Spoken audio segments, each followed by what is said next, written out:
লকডাউনৰ সময়ছোৱাত চুঙাজানৰ লোকসকলে এনে সময় ব্যয় নকৰি ৰাইজৰ কামৰ বাবে আগুৱাই আহিল এওঁলোক।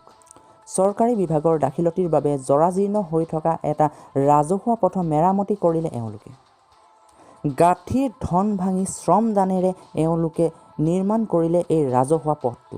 বছৰ বছৰ ধৰি মেৰামতি নোহোৱা এই ৰাজহুৱা পথটো মেৰামতিৰ বাবে বহুবাৰ আবেদন কৰিছিল যদিও সুফল দিয়া নাছিল। ইয়াৰ বাবে যাতায়াতৰ ক্ষেত্ৰত বহু সমস্যাৰ সন্মুখীন হৈ আহিছে ৫খনকৈ গাঁৱৰ ৰাইজ। উপায়হীন হৈ অঞ্চলটোৰ ৰাইজে ঘৰে ঘৰে ধন সংগ্ৰহ কৰি শ্ৰমদানেৰে মেৰামতি কৰাত লাগিল পথটোৰ। আজি এই পথছোৱা নিৰ্মাণ কৰাত আমাৰ নিজৰ গাঁঠিখন ভাঙি আমি শ্ৰমদান কৰিছোঁ। এই কামটো আমি আজি হাতত লৈছোঁ।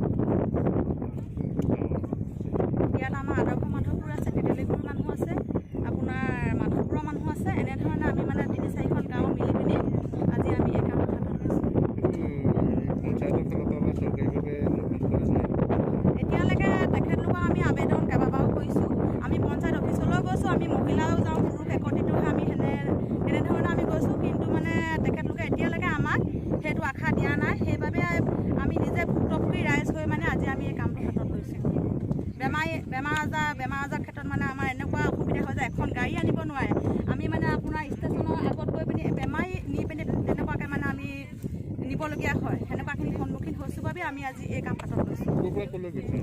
ৰাস্তাটো আপোনাৰ ৰেল ষ্টেচন হৈ আদৰ্শ মাধৱপুৰ, চুঙাজান মাধৱপুৰ এনেধৰণে মানে আপোনাৰ তেতেলীগুৰি হৈ এই বোকাজান ওলাইছেগৈ। বাৰিষা কালত গাড়ী মটৰ এইটো ৰাস্তাত নোসোমায়, তাৰ বাবে আমাৰ অসুবিধা হয়। সেয়েহে আমি চৰকাৰক অনুৰোধ জনাইছোঁ এই ৰাস্তাটো আগন্তুক দিনত যাতে চৰকাৰে আমাক সহায় আগবঢ়ায় ৰাস্তাটোৰ বাবে। News desk report, north east time.